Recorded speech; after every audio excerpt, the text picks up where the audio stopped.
Hello and welcome to Philosophy Vibe, the channel where we discuss and debate different philosophical ideas.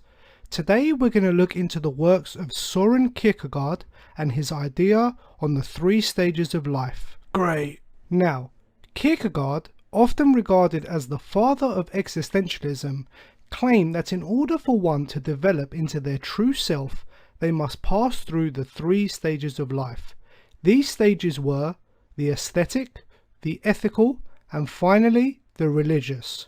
Once an individual has passed through these stages, they have become complete. They are true and they are aware. Interesting. So what exactly is involved in each stage? Okay, starting with aesthetic. We understand aesthetics to be concerned with art and beauty, but Kierkegaard characterized the aesthetic stage as being solely focused on sense experience. The aesthetic stage for the individual is immersing themselves in pleasure. It is a type of hedonism, looking for anything that will cure one's boredom, to bring excitement and delight into their lives. But at the same time, it is self-serving. It is devoid of any deeper meaning. In the aesthetic stage, the individual only cares about themselves and maximizing their sensory pleasure. It does not acknowledge a community and their role in something larger than themselves. All individuals must go through the aesthetic stage, but you should never remain in this stage indefinitely. Life is greater than hedonistic pleasures, and an individual needs to be concerned with more than just themselves. Right. So, one must then move on to stage 2, the ethical. What's involved in stage 2? This is where the individual sees themselves as part of something bigger than themselves. The individual will start to see themselves as part of a community and start understanding the social norms. It's called the ethical because in stage 2, an individual becomes aware of good and evil. They develop personal responsibility as well as a commitment and responsibility to others. This can be characterized as having a spouse or children, co-workers, people who rely on you. In stage 2, you have risen above a concern of just yourself and your pleasures, but you are now part of a bigger community, and there are bigger principles and social norms that you are now submitting to. Your motivations are more than your sensory desires and appetites. The ethical makes one's life bigger and more meaningful. Okay, and then what's the 3rd stage? So, the 3rd and final stage to becoming your true self is the religious stage. Ultimately, this is understanding that we are all a small part in the infinite creation of God, and the religious stage is to develop complete and utter faith in the existence of God. Once an individual has found this faith, they have reached the 3rd stage. Religion is therefore the highest stage in human existence. So what religion is Kierkegaard advocating for? I'm assuming Christianity, given the time period and the country he was born in. Yes, but not exactly. For Kierkegaard, religion was the awareness of a metaphysical power in the universe. This power is transcendent, but the religion is actually quite personal. What do you mean by personal? Well, firstly, one must understand that the faith they have in this power transcends this world and everything in it. This is even greater than the ethics one has developed in stage 2. To make sense of this, Kierkegaard uses the biblical example of Abraham. Abraham was commanded by God to kill his son Isaac, an act that is completely against all his ethics and all social norms. Yet Abraham was prepared to do this because of his faith. He understood that what God wants transcends everything we understand, and we must have this complete faith in God. But more importantly, we need to understand, here God's command to Abraham was not a law that would apply to all. It addressed Abraham as an individual with an individual command.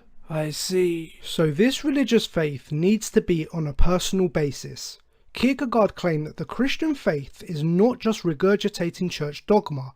This was for what Kierkegaard referred to as the crowd, the usual way of seeing the world and seeing religion, with laws and rules that were universal. Kierkegaard actually said the crowd is untruth, so the 3rd stage is a matter of individual subjective passion, something that cannot be offered by the church nor by scientific empirical fact. Right. Kierkegaard asks us to take a leap of faith in God. He actually refers to this as the absurd, because it cannot be quantified by any empirical means or objective fact. But what Kierkegaard is asking us to do is to have faith in a personal God. This stage, this faith, is the most important task to be achieved by a human being, because only on the basis of this faith does an individual have a chance to become a true self. And so here is where Kierkegaard created the famous existential idea, that subjectivity is truth, and the single individual is higher than the universal. Yes, I understand. So then, the third and final stage to becoming your true self is faith in the absurd. Have faith in the higher metaphysical existence of God. This will become a personal relationship with God. Your faith will lead you to see yourself as an individual. A new form of truth will arrive. Truth is not just a matter of objective facts, but the true self understands that subjectivity is truth. This will lead one to look inward, to distance themselves from the crowd and become an individual, to become their true self. This is a fascinating theory, and I can really understand where Kierkegaard is coming from. I see the three stages mirrored in everyday life all the time. When we are young, we are immersed in the aesthetic stage. We want to play with friends, we want to go out, we want to party. As we get older, we are fully into the ethical stage. Many people will get jobs, they will get married, they will start a family, they will get a mortgage. Here they develop responsibilities, they develop principles, they follow the law and social norms, and they immerse themselves in a wider community.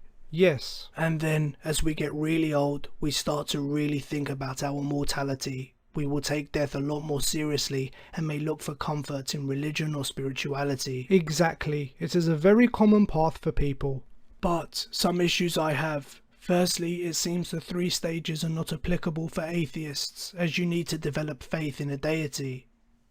Well, they are applicable, but an atheist will not reach stage 3. If they do not take the leap of faith, they can never become their true self. Yeah, see, I take issue with this. There are many spiritual, fulfilled, or even enlightened atheists. They may not have faith in a deity, but I would say they have found their true self. Well, why won't an atheist take the leap of faith? Because they do not see any evidence strong enough to give them faith. Exactly. The atheist is solely concerned with objective empirical fact. Kierkegaard would say this belongs to the crowd.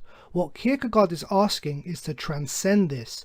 The true individual must adopt a faith that cannot be verified or invalidated by science.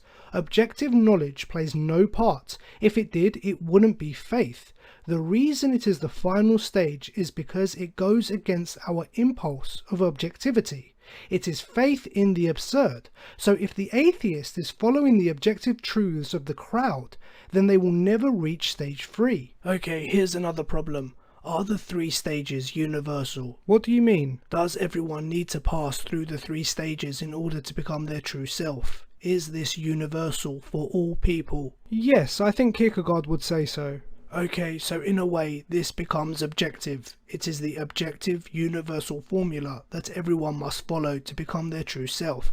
But how, in a theory that values subjectivity, can we have an objective universal formula?